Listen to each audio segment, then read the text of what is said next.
안녕하세요. 저는 삼성 SDS에서 일하고 있는 석도준이라고 합니다. 코비드 시대에 요새 비대면에서 일하는 그런 트렌드가 많이 증가하고 있는데요.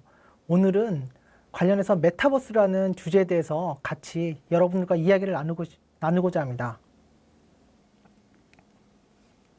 네, 그럼 메타버스가 과연 어떤 뜻인지 한번 알아볼까요? 가상과 초월을 의미하는 메타라는 용어랑 현실 세계랑 우주를 의미하는 유니버스라는 용어가 합쳐진 것이 바로 메타버스인데요. 즉, 메타버스는 현실 세계와 같은 사회적, 경제적 활동이 통용되는 3차원 가상 공간이라고 할 수가 있습니다. 다시 말해서 3차원에서 정치, 경제, 사회, 문화의 전반적 측면에서 현실과 비현실이 공존하는 생활형 게임형 가상 세계가 바로 메타버스입니다. 그럼 메타버스에는 어떤 유형이 있을까요? 여러분들 측면에서 외부와 내부, 증강과 가상 측면에서 외부 측면에서는 증강세계, 그리고 내부 측면에서는 라이프 로깅, 그리고 가상세계에서는 거울세계, 그리고 내부와 가상세계에서는 가상세계라는 이런 네 가지 유형이 있네요.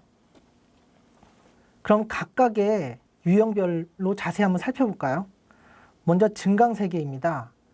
증강세계는 특수한 렌즈나 카메라를 통해 펼쳐지는 현실 세계에 가상의 정보를 삽입한 세계입니다. 카메라를 통해서 사람들이 현실 세계의 이미지를 그대로 보면서 그 위에 가상의 캐릭터를 덧 씌워서 볼 수 있는 그런 부분이 증강세계라고 할 수 있는데요. 여러분이 잘 알고 계시는 VR, 가상현실, 그리고 AR, 증강현실이라는 기술을 사용해서 포켓몬고라는 게임이 크게 히트친 바 있죠. 다음은 라이프 로깅입니다. 라이프 로깅은 가상세계 내의 정보를 기록해서 생활정보가 디지털화된 세계입니다. SNS나 스마트워치가 그 대표적인 사례인데요. 스마트워치를 사용하면서 여러분들의 그 하루 동안의 모든 생활 기록을 디지털화된 데이터로 관리하고 나중에 활용할 수 있고, 이런 부분이 바로 라이프 로깅의 한 예입니다. 다음은 거울 세계인데요. 거울 세계는 말 그대로 오프라인에서 했던 행동을 온라인으로 이동해서 현실 세계가 가상 세계로 이동한 것을 뜻합니다. 구글 어스 같은 지도 어플, 배달 앱, 그리고 당근마켓, 에어비앤비라는 서비스가 그 대표적인 사례인데요. 배달 앱을 통해서 예전에 오프라인 매장에서 상품이나 음식을 배달했던 것을 지금은 온라인 상황에서 간단한 어플리케이션을 통해 배달을 할 수가 있고요. 그리고 오프라인에서 그런 중고 물품을 거래하던 그런 행위를 지금은 당근마켓이라는 온라인 거울 세계에서 쉽게 이용을 할 수가 있습니다. 다음은 가상세계입니다. 가상세계는 현실과 유사하거나 완전히 다른 세계를 디지털 데이터로 구축한 세계인데요. 아마 여러분들이 요새 집에 있는 시간이 많아지면서 게임을 많이 즐기실 것 같은데, 로블록스랑 제페토 게임이 바로 가상세계의 플랫폼의 한 사례입니다. 이 부분에 대해서는 뒤에서 자세히 한번 살펴볼까요? 네, 우리나라의 메타버스 대표 플랫폼 제페토입니다. 제페토는 현실과 연결된 가상 공간을 제공하고 있는데요.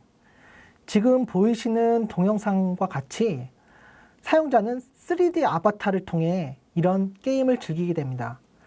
또한 현실 세계에 가상의 캐릭터를 더 씌워서 활용을 할 수 있는 증강현실 기술과, 그리고 가상 세계에서 실사의 이미지를 조회할 수 있는 홀로그램 기술을 통해서 언택트 환경을 제공을 하고 있습니다. 이런 서비스 네이버 Z의 제페토는 온라인 속 3차원 입체 가상세계에서 아바타의 모습으로 개인들이 서로 소통을 하고 놀고, 그리고 돈을 벌고 하는 모든 현실 활동을 그대로 할 수 있는 플랫폼인데요. 이런 글로벌 아바타 서비스로 해외 이용자 비중이 90%가 넘고 10대 청소년 비중이 80%가 넘는다고 하니까 아주 엄청난 규모라고 할 수가 있겠죠. 네, 다음은 메타버스 게임 플랫폼 로블록스입니다. 로블록스는 메타버스의 대표 주자로서 게임 수가 5천만 개가 된다고 하니 엄청난 규모라고 할 수가 있습니다. 이용자가 게임을 만들 수 있는 도구를 제공을 하는데요. 무엇보다도 이용자가 만든 게임을 다른 이용자와 공유할 수 있는 플랫폼을 제공한다고 하니 가장 뛰어난 장점이 아닌가 싶습니다. 로블록스는 블록으로 구성된 가상세계에서 아이템을 사서 본인이 커뮤니티를 제작을 할 수가 있는데요. 다른 참여자들과 소통을 하고 무엇보다 로벅스라는 가상화폐를 구입해서 아이템을 구매할 수 있는 기능을 제공함으로써 게임의 재미를 극대화시켰다고 할 수 있어요. 네, 마지막으로 SKT 5G 메타버스 플랫폼인 이프렌드입니다.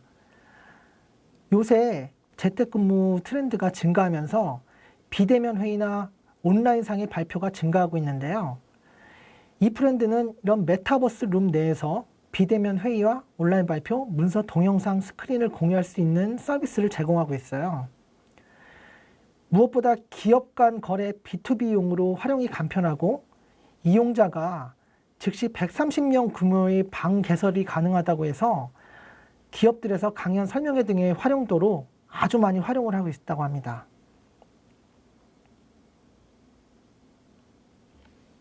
그럼 영화 속의 메타버스 이야기를 한번 살펴볼까요?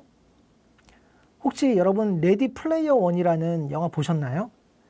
주인공이 가상의 게임 세계에서 아바타로 분해서 게임을 단계별로 해결하는 과정에서 결국은 그 게임이 CEO가 된 아주 흥미진진한 영화였습니다. 이 레디 플레이어 원도 그 가상세계의 게임 세계를 영화한 메타버스의 한 사례라고 볼 수 있고요. 그리고 매트릭스라는 영화, 아주 유명한 영화죠. 주인공 네오가 매트릭스라는 가상세계를 현실세계로 인지하고 살아가다가 결국 이 부분이 가상세계라는 걸 깨닫고 인류를 위해서 현실세계로 나와서 매트릭스와 그 대결을 하는 아주 흥미진진한 레전드 영화였습니다. 아바타라는 영화도 유명한데요. 아바타는 현실 세계에서 주인공이 그 아바타라고 하는 그 가상 캐릭터를 현실 세계로 이제 활동을 하면서 그런 이야기를 풀어나가는 아주 레전드 영화였습니다.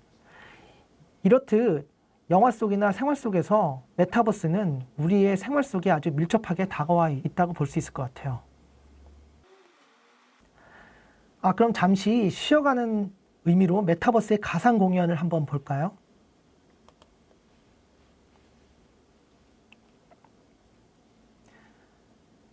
해외의 유명 팝 아티스트가 비대면 시대의 팬들을 위해서 메타버스 플랫폼 내에서 가상 공연을 한 실황입니다.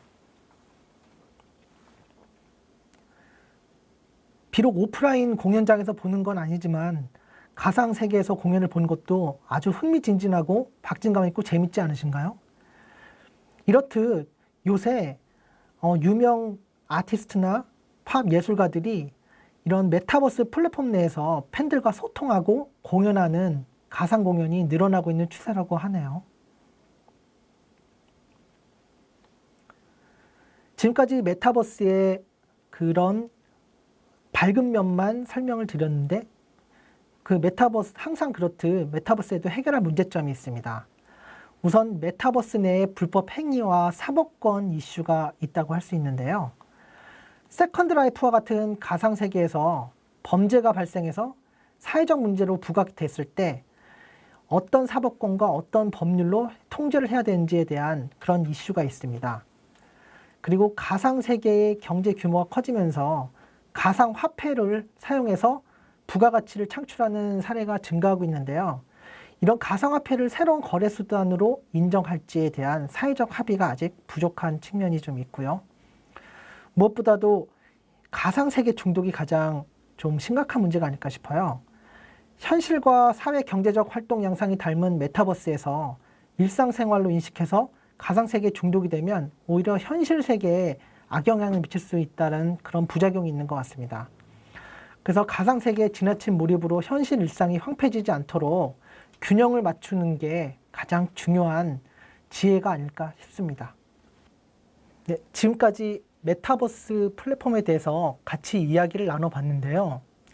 말씀드린 것처럼 메타버스의 그런 장점을 즐기는 것도 중요하지만 또 그 부작용에 대해서도 같이 그 숙지를 하는 것이 중요할 것 같습니다.